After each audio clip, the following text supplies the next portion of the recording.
વિદ્યાર્થી મિત્રો, કેમ છો? છેલ્લે આપણે મોહન્સ વીણાની અંદર ચર્ચા કરી હતી, જેમાં આપણે જોયું હતું કે મોહન ઘણા બધા સંઘર્ષ કર્યા બાદ અંતે એણે ગિટાર જ વગાડવાનું નક્કી કર્યું અને એને ઘણા બધા મેણાટોણા સાંભળવા મળ્યા હતા એના રિલેટિવ્સ દ્વારા, અને એના કારણે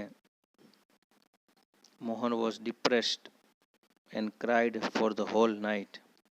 એ જે ગેધરિંગની અંદર એમના ફેમિલીનું જે ગેધરિંગ હતું તેમાં બધા ભેગા થયા હતા અને વન બાય વન બધા જ એના રિલેટિવ્સે એને ટકોર કરી કે ભાઈ તારાથી આ ગિટાર નહીં સારું વાગે, આના કરતાં તો સિતાર સારું, તારા ભાઈને જો ને તારા બેનને જો ને કેવું સરસ વગાડે છે, ગિટારની અંદર તો એટલી બધી ડેપ્થ એટલે ઊંડાણ નથી. તો આ બધું સાંભળીને મોહન છે ને ડિપ્રેસ થઈ ગયો. ડિપ્રેસ થવું એટલે ઉદાસ થઈ જવું, નિરાશ થઈ જવું. And cried for the whole night, અને આખી રાત એ રડતો રહ્યો. He had already given 2 years of his life to this instrument, કારણ કે એણે 2 વર્ષ સુધી આ ઇન્સ્ટ્રુમેન્ટ વગાડવાનો પ્રયત્ન કર્યો હતો. સંપૂર્ણ સમય એણે આ ગિટાર વગાડવા માટે જ આપ્યો હતો, છતાં લોકો એને એના અવાજને એટલું સારું નહોતા માનતા. બટ ફ્રોમ ધ હાર્ટ, પરંતુ હૃદયથી એટલે કે અંદરથી એણે એવું નક્કી કર્યું, વિચાર્યું કે I M made four guitar, તો કે હું તો ગિટાર માટે જ બન્યો છું. વિદ્યાર્થી મિત્રો, ઘણા બધા અથવા તો બહુ થોડા એવા વ્યક્તિઓ હોય છે કે જેને અંદરથી એવો અહેસાસ થાય કે મારે આ જ કરવું છે, અને એ લોકો જ ખરેખર આગળ વધી અને નામ કરતા હોય છે. એટલી એનામાં મેચ્યોરિટી, ગંભીરતા આવી જાય છે નાનપણથી જ. તો મોહને નક્કી કર્યું કે હું તો ગિટાર માટે જ બન્યો છું. There is no instrument for me but the guitar, તો કે મારા જીવનમાં હવે ગિટાર સિવાય બીજું કંઈ નહીં આવે અને હું ગિટાર જ વગાડીશ. હી થોટ, એને એવો વિચાર કર્યો. This instrument will become my face to the world. એણે નક્કી કર્યું કે આ ગિટાર જ મને દુનિયામાં છે ને મારું નામ કરશે, મને નામ અપાવશે, નામના અપાવશે. આઈ એમ શ્યોર, હું ખાતરીપૂર્વક કહું છું કે I am going to make it very big. હું મારું નામ છે ને ખૂબ ઊંચું કરીશ, ખૂબ રોશન કરીશ, ખૂબ જ આગળ મારું નામ છે ને એ વધારીશ. He was determined. ડિટરમિન્સ એનો મતલબ થાય છે ડિસિઝન, ફર્મલી, ફર્મ ડિસિઝન, એકદમ મક્કમતાપૂર્વક, એકદમ દ્રઢ નિશ્ચય જેને કહેવાય ને, દ્રઢ નિશ્ચય એટલે એને કે જે નક્કી કરે એ કોઈ પણ ભોગે પૂરું કરવાની ભાવના હોવી. આપણે નક્કી તો કરીએ છીએ ઘણું બધું, પરંતુ એ નક્કી કરેલું આપણે પૂરું કરવાનો પ્રયત્ન કરતા નથી. કારણ કે નક્કી તો કરી નાખીએ છીએ ઘણું બધું. પરીક્ષા ટાઈમે આપણે નક્કી કરી નાખીએ કે હું આટલું વાંચીશ ને તેટલું વાંચીશ ને, બસ આટલો જ ડિફરન્સ છે નોર્મલ માણસ, સામાન્ય માણસ અને એક મહાન વ્યક્તિની અંદર. તો મહાન વ્યક્તિ એને કહેવાય કે જે નક્કી કરે છે ને એ કોઈ પણ ભોગે પૂરું કરે છે. અને આપણે નક્કી જ કરીએ છીએ, કોઈ પણ ભોગે આપણે એની માટે ભોગ આપવા તૈયાર થતા નથી. ભોગ આપવા જો તૈયાર થઈ જતા હોય તો જ આપણને આપણું લક્ષ્ય જે છે એ મળે. ઘણા બધાએ ઘણું બધું મહાન માણસોના તમે ઇતિહાસ વાંચશો ને, છાપાની અંદર, ન્યૂઝપેપરની અંદર અથવા મેગેઝિનમાં અથવા વિડીયોમાં, તો તમને જોવા મળશે, વાંચવા મળશે કે એમને નક્કી કરી લીધું હોય અને એ જ નક્કી કરેલાનું જ એને પાલન કોઈ પણ ભોગે કરવા તૈયાર હોય એને ડિટરમાઇન્ડ માણસ, ડિટરમાઇન્ડ કહેવામાં આવે છે. This experience took place when Mohan was only 16 years of age. આ અનુભવ ત્યારે થયો કે જ્યારે મોહન વોઝ ઓનલી 16 યર્સ એટલે ફક્ત 16 વર્ષનો હતો. વિદ્યાર્થી મિત્રો યાદ રાખજો કે 16 વર્ષની જ ઉંમરની અંદર 9 કે 10મું ધોરણ હોય તો એટલી નાની ઉંમરમાં એણે નક્કી કરી લીધું કે એનું જીવનનું લક્ષ્ય શું છે. મેં તો ગયા વિડીયોમાં કીધું હતું અને અત્યારે પણ કહું છું કે એવા કેટલાય વ્યક્તિઓ હોય છે કે જે ને પોતાનું જીવનનું લક્ષ્ય શું છે ને એ જ ખબર હોતી નથી, અથવા શું કરવા માટે અથવા ભવિષ્યમાં શું કરશે ને આગળ એ જ એમને ખબર હોતી નથી. એટલે એ વ્યક્તિનું ભવિષ્ય છે ને ખૂબ ધૂંધળું થઈ જાય છે. અને તમે મહાન વ્યક્તિઓના ઇતિહાસ તપાસો તો તમને ખ્યાલ આવશે કે એ બધાએ પહેલેથી નક્કી કરેલું હોય અને એના ઉપર જ એમનું ધ્યાન સંપૂર્ણ હોય છે. હમણાં જ તાજેતરનું એક ઉદાહરણ તમને જણાવી દઉં કે રાજકોટના 2 એન્જિનિયરોએ તમને યાદ હોય તો ભારત સરકાર દ્વારા આત્મનિર્ભર નું લક્ષ્ય આપ્યું છે કે તમે આત્મનિર્ભર બનો, સ્વદેશી અપનાવો. તો રાજકોટના 2 એન્જિનિયરોએ એક મોટર બનાવી, આપણે જેને કહેવાય ને ડ્રોન મશીનમાં જે મોટર વપરાય છે ને એ આપણે ચાઇનાથી મંગાવવી પડે છે. પરંતુ એમણે આજથી 6 મહિના પહેલાં એવું નક્કી કર્યું હતું કે આ વસ્તુ આપણે જ બનાવશું અને એમણે એ વસ્તુ બનાવી અને હવે ભારત દેશમાં જ ડ્રોન મશીન ની જે મોટર છે, ઇલેક્ટ્રિક મોટર, એ આપણને રાજકોટથી જ મળી રહેશે. તો હવે આપણે ચાઇના ઉપર ડિપેન્ડ રહેવાની જરૂર નથી. તો આ બધું ક્યારે થઈ શકે? જ્યારે એક ડિસિઝન લીધું હોય, એક નક્કી કર્યું હોય અને એનું કોઈ પણ ભોગે પાલન કરવાનું લક્ષ્ય હોય તો તમે તમારી જે કંઈ પણ ઈચ્છાઓ છે ને, ખ્વાહિશ છે, એ તમને આરામથી તમે પૂરી કરી શકો. તો આ તો ફક્ત 16 વર્ષનો હતો. તો it was turning point of his life. Turning પોઈન્ટનો મતલબ થાય છે પરિવર્તન આવવું. પરિવર્તન આવવું એટલે 16 વર્ષની ઉંમર તો રમવાની ઉંમર હોય ને, મોજ મસ્તીની ઉંમર હોય, બરોબર. અને એ ઉંમરમાં જ એને એવું નક્કી કરી નાખ્યું કે હું ગિટાર જ વગાડીશ અને ગિટાર જ મને સમગ્ર દુનિયાની અંદર નામના અપાવશે. Mohan doubled his Riyaz and practiced for about 10 hours a day. જો તમારે કશુંક કંઈક મેળવવું હોય ને તો એની સામે તમારે ભોગ આપવો પડે. મેં હમણાં જ કીધું હતું, ભોગ આપવો પડે એટલે તમારે વસ્તુને, તમારી ઈચ્છાઓને જતી કરવી પડે. તો મોહને ઈચ્છા હતી કે મારું નામ કરવું છે, તો નામ કંઈ એમને એમ ન થાય. તો એણે શું કર્યું, પોતાની રિયાઝ જે હતી ને ડબલ કરી, પ્રેક્ટિસ. અને 10 કલાક દિવસની, કેટલી? દિવસની 10 કલાક એ પ્રેક્ટિસ કરતો હતો વગાડવાનું. He also studied other aspects of the guitar. ગિટારના બીજા કેટલાક આસ્પેક્ટ એટલે પાસાઓ, એના કેટલાક ભાગો વિશે પણ એને ચર્ચાઓ કરી, માહિતી લીધી. He decided to incorporate the speciality, technique and sound of every instrument into the guitar.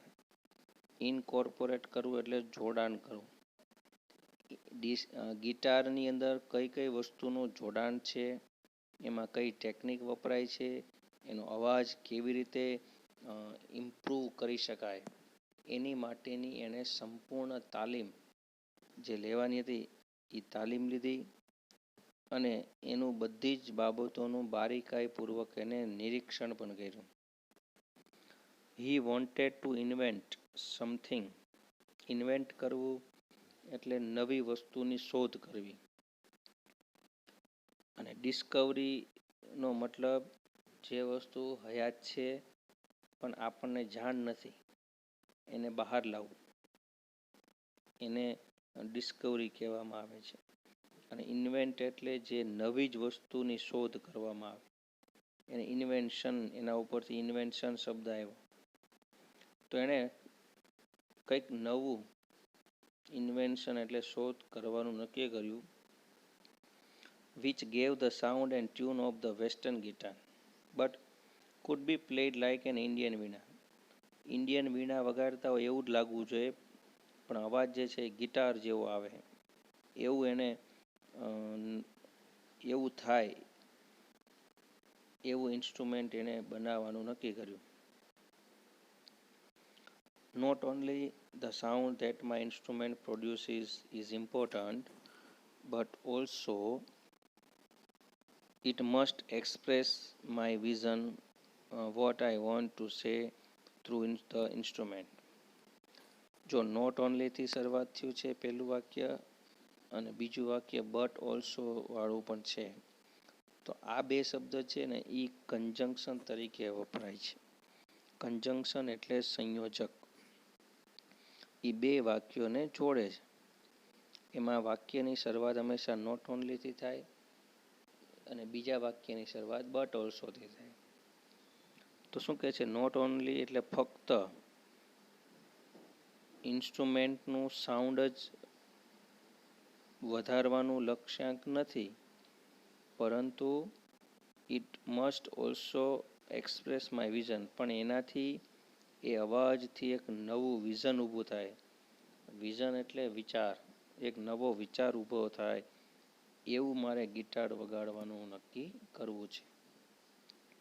What I want to say through the instrument. Instrument દ્વારા મારે દુનિયાને જે કહેવું છે એવું ઇન્સ્ટ્રુમેન્ટ હું બનાવીશ, એવો અવાજ આવવો જોઈએ. He said to himself. And finally, with untiring effort. જો untiring efforts એટલે થાક્યા વગરનો પરિશ્રમ, સખત મહેનત. સક્સેસ મેળવવા માટેનો એક જ મંત્ર હોય છે,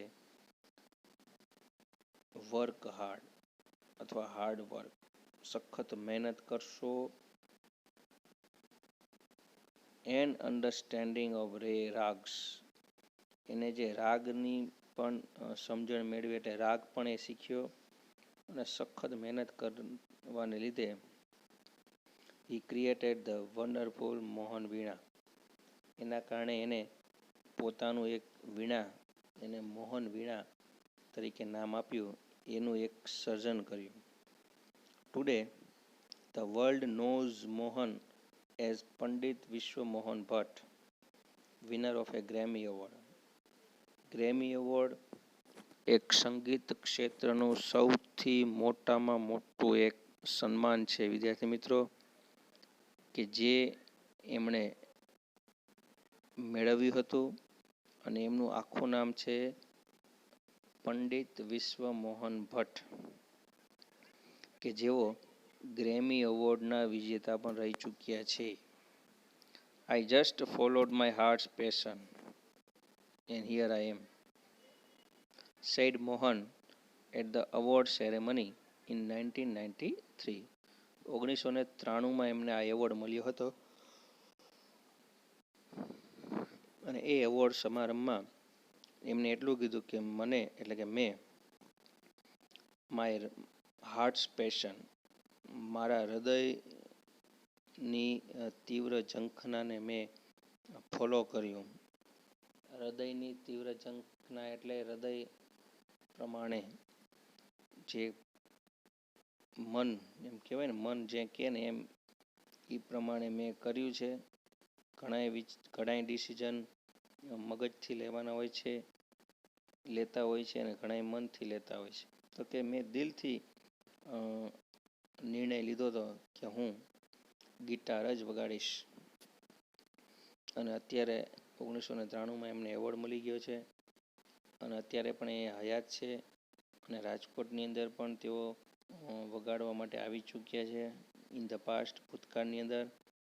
અને જો તમે યુટ્યુબમાં પંડિત વિશ્વમોહન ભટ્ટ લખશો એટલે એમનું ગિટાર વગાડતો એક વિડીયો પણ એમાં બતાવવામાં આવશે. તો મોહન ભટ્ટ જે છે, વિશ્વમોહન ભટ્ટ એમનું આખું નામ છે અને એમને પૂરેપૂરું પ્રયત્ન કર્યો અને એમને સફળતા મળી. તો અહીંયા આપણે પાઠનું પૂર્ણાહુતિ કરીએ છીએ. હવે એક્સરસાઇઝમાં તમે ગ્લોસરીમાં તમે જોઈ લેજો. ગ્લોસરીમાંથી સિનોનિમ્સ અને એન્ટોનિમ્સ પરીક્ષામાં પૂછાય છે. ત્યાર પછી તમે જુઓ એક અહીંયા ઈમેલ આપેલો છે. તમારે ઈમેલ રાઇટિંગનો ટોપિક એક આવશે વિદ્યાર્થી મિત્રો. ઈમેલ એટલે એક લેટર જેવું જ હોય છે, જેમાં ટુ હોય, સીસી હોય, બીસીસી હોય, સબ્જેક્ટ હોય અને ફ્રોમ હોય. પછી સબ્જેક્ટ હોય, પછી લેટરની જેમ જ આમાં લખવાનું હોય છે. એ તમને હું એની PDF મોકલીશ. ત્યાર પછી જો underline the word in the nearest meaning, એ પરીક્ષામાં પૂછાય છે. એમાં ઇનકોર્પોરેટનો મતલબ થાય છે ઇન્ક્લુડ, બરોબર, ઇન્ક્લુડ થવું. પછી આસ્પેક્ટનો મતલબ થાય ફીચર, ટીક કરતા રહેશો. ડિપ્રેસનો મતલબ છે સેડ. એપ્રૂવનો મતલબ થાય છે એપ્રિસિએટ.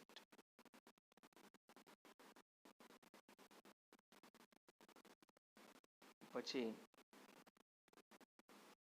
એક્સપેરિમેન્ટનો મતલબ થાય ટેક ટ્રાયલ. ઇન્સ્ટ્રુમેન્ટનો મતલબ થાય છે ડિવાઇસ. ત્યાર પછી આપણે જોઈએ ટ્રુ અને false. Mohan લાઇક્ડ guitar when he was 10 years old. તો true.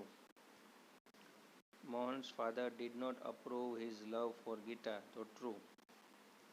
Mohan's brother, sister and nephew were praised in the gathering. તો true. Were praised છે, જો એમને બધાને સન્માન આપવામાં આવ્યું હતું. સાચી વાત છે. પછી according to one remark, sitar has depth of sound. તો true. એમના રિલેટિવમાંથી કોઈએ કીધું હતું ને કે સિતારમાં તો ઊંડાણ છે, ગિટારમાં નથી એમ. Mohan stopped playing guitar after the remark. તો false. Mohan Veena is not invented by Pandit Vishwamohan Bhatt. તો F. Mohan followed his heart's passion. તો ટ્રુ. ત્યાર પછી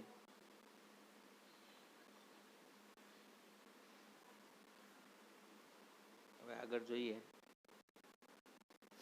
તો L.2 જે છે એમાં બી, એમાં કેટલાક જો match the phrases given in the left column with the appropriate words given in the right column. Write down the correct pairs on separate sheets and give the sheets to your teacher. The teacher will use them in a sentence. તો હવે આપણે sentence તો બનાવવાનું નથી, પણ અહીંયા જે manner અથવા એક્શન લખી છે એમાં કઈ મેનર યુઝ થાય છે. તો પેલું છે જો ડિસ્ક્રિપ્શન ઓફ મેનર છે ને, એ એક નામનું એક ફંક્શન છે. ડિસ્ક્રિપ્શન ઓફ મેનર એટલે કઈ રીતે ક્રિયા થાય છે, એક ફંક્શન છે જે આપણે સ્વપોથીમાં એના કેટલાક ઉદાહરણો પણ આપેલા છે, તો તમે નોટ ડાઉન કરતા રહેશો. તો વિધાઉટ મેકિંગ નોઇઝ એને શું કહેવાય? નોઇઝલેસલી અથવા સાયલેન્ટલી કહેવાય. પછી વિથ ગ્રેટ પ્લેઝરને શું કહેવાય? હેપીલી કહેવાય અથવા પ્રાઉડલી કહેવાય. પછી ઇન એ સિરિયસ મેનર હોય તો શું કહેવાય? સિરિયસલી કહેવાય. વિથ પ્રાઇડ હોય તો પ્રાઉડલી કહેવાય. વિથ ગ્રેટ સ્કિલ હોય તો શું કહેવાય? સ્કિલફુલી કહેવાય. પછી without making a single mistake તો શું કહેવાય? ફોલ્ટલેસલી કહેવાય. ઇન અ નેચરલ વે ને શું કહેવાય? નેચરલી કહેવાય. વિથ કોન્ફિડન્સ હોય તો શું કહેવાય? કોન્ફિડન્ટલી. હવે જો એક્ઝામ્પલ તરીકે એક સેન્ટેન્સ અહીંયા નીચે આપેલું છે તો તમે જોતા રહેશો તો તમને ખ્યાલ આવશે વિદ્યાર્થી મિત્રો. હવે જો કેટલાક વર્ડ આપ્યા છે જેની પાછળ એલવાય એલવાય એલવાય લાગ્યું છે. તો આ એક જાતનું વર્ડ એક્સપ્રેસિંગ મેનર છે. કેવી રીતે ક્રિયા થાય? તો કે ખરાબ રીતે, તો બેડલી. કેવી રીતે ક્રિયા થાય? તો કે ગુસ્સાથી, તો કે એંગ્રીલી.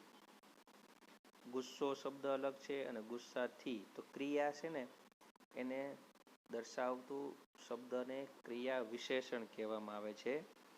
તો એમાં શબ્દની પાછળ એલવાય લાગે. સ્માર્ટ હોય તો સ્માર્ટલી, સિક્રેટ હોય તો સિક્રેટલી, ડેન્જરસ હોય તો ડેન્જરસલી, કાઇન્ડ હોય તો કાઇન્ડલી. એને એડવર્બ કહેવામાં આવે છે અંગ્રેજીની અંદર. ક્રિયા કઈ રીતે થાય ને એ દર્શાવતું વિશેષણ એને ક્રિયા વિશેષણ કહેવામાં આવે છે. પછી અહીંયા તમે જોઈ શકો છો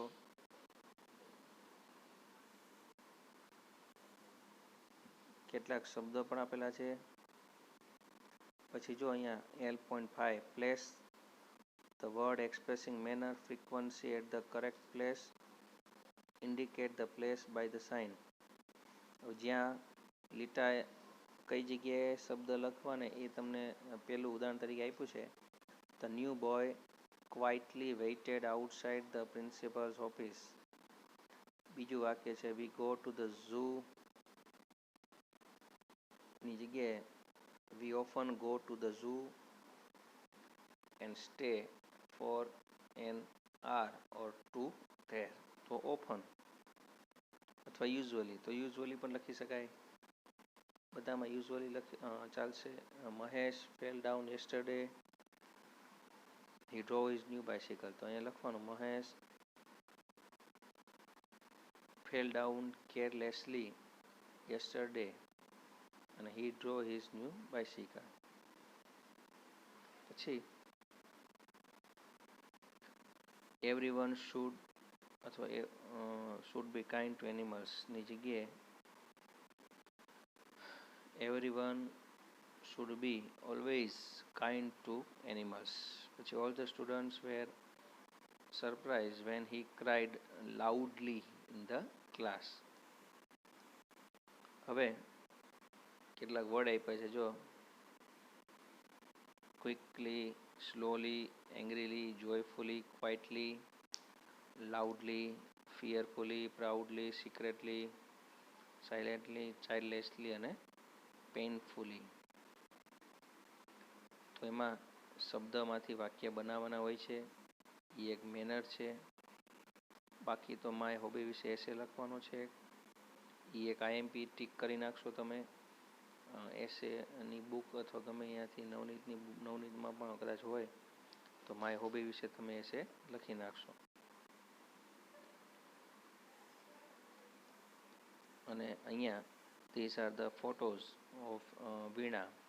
The first one is regular Veena, the second one is a guitar, the third one is Mohan's Veena which he made with the with the combination of these two instruments, and he made his unique Veena, and he is the famous person.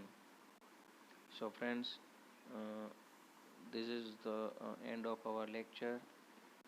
From now you will receive a lecture from next video.